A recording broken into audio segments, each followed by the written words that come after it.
নমস্কার বন্ধু। অন্যান্য দিনের মতন আবার আজকেও এলাম দুটো একটা কথা নিয়ে।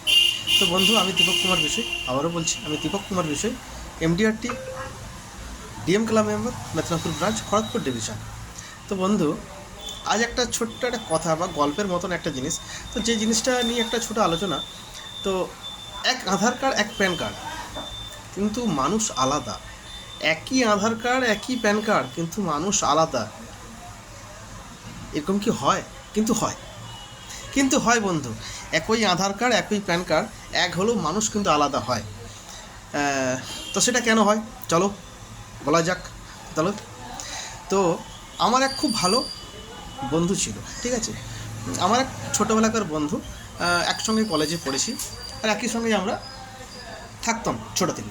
তো যাই হোক, সেই বন্ধু আজকে বিপি প্রবলেম হয়ে গেছে। তো বিপি প্রবলেম হয়েছে, তাকে যখন বললাম কী রে কী হয়েছে, না বলছে আমার বিপি প্রবলেম হয়ে গেছে। কেন বিপি প্রবলেম হলো? তো তো বলছে এটা তোরই জন্য হয়েছে। কেন আমার জন্য হলো? সে বলে দিল যে তোর জন্য। কেন আমার জন্য হলো? তাকে বললাম তাহলে বল কেন হলো।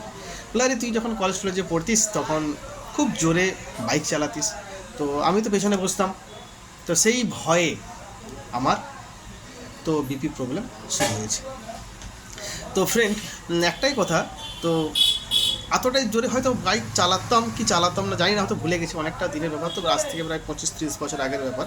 তো সেই জন্যেই হয়তো একটা ছোটোখাটো রিক্স টিক্স হয়তো নেওয়া হতো। সেই বন্ধুর আজকে বিপি প্রবলেমের জন্য আজকে ব্লাড প্রেশার অনেকটাই হাই। তো যাই হোক, আর আজকে যখন বয়স 45, বয়স আমার, তো আমার ছেলে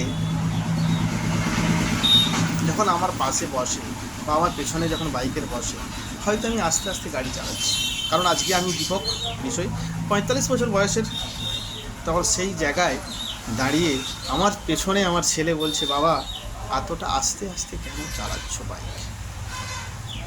তো 21 বছর আগে বা 19 বছর আগের দীপক, আজকে 45-এর দীপক সম্পূর্ণ আলাদা। তো আমার ছেলের বয়স আজকে 14-15। সেই জায়গা থেকে সে তো বলবেই জোরে চালাও, জোরে চালাও, কিন্তু আমার বয়স আজকে 45, আমি তো আসতে যাব। তো যাই হোক, সেই জায়গা থেকে বন্ধু একটা ছোট কথাই, তো আমার যখন বয়স আবার 65 হবে, আরও একটু স্লো হবে, কারণ তখন রিটায়ারমেন্ট আমি, আরও স্লো হবে।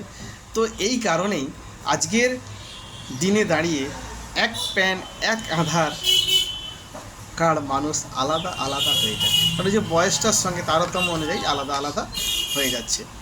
তো এই বয়সগুলো প্রত্যেকেরই একটা জিনিস থাকে।